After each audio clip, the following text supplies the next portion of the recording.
How does a democracy actually die?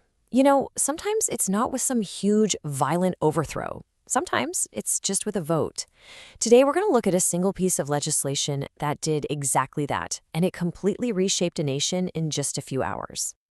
Absolute power, total control, authority with zero limits, zero opposition.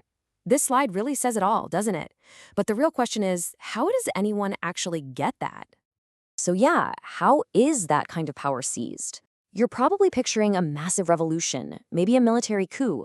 But the story we're talking about today, it didn't happen on a battlefield. It happened inside a government building, with people raising their hands for a vote. Okay, let's dive into our first section, a nation's turning point. Because, history doesn't always just creep along slowly. Sometimes it pivots. It makes a hard turn on a single decision, and that changes absolutely everything that comes after. And this is the stark reality of what happened. In one single day, Germany went from being a democratic republic to a full-blown dictatorship. Just think about that for a second. The entire system of government flipped in a matter of hours. So, what was the tool, what was the mechanism that allowed for such a lightning-fast change? Well, it all came down to one single piece of legislation, which brings us to Section 2, the Enabling Act. The definition seems almost deceptively simple for something that caused such a huge change. Let's break it down. First, it literally gave Hitler absolute power. It wasn't hinted at, it was written right there. But the second part, and this is the absolute key, it allowed laws to be passed without parliament.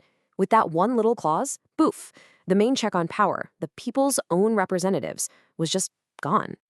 And this takes us right into our next section, power unchecked. Because when you tear down the whole system of checks and balances, what you're left with is just raw, unrestrained authority. This slide just lays it all out, clear as day. Look at the left, the before. Laws were made by parliament. That means debate, compromise, representing the people. Now look at the right, the after. Laws made by one man. The entire lawmaking authority of a nation just handed over to a single person. The whole process of how you govern was completely rewritten. So we get to the final result of this whole thing. This last section really puts a bow on how it all happened. The end of democracy. The craziest part is, it wasn't destroyed from the outside. It was dismantled from within, using its own rules against itself. You can almost see the dominoes falling right here in these 4 steps. Step 1, the Enabling Act is passed, which makes the whole thing seem legal. Step 2, because of that act, Parliament is totally bypassed. They're now powerless. Step 3 is just the natural next step. Absolute power is officially granted and locked in. And that leads, inevitably, to the final outcome in Step 4, a dictatorship is established.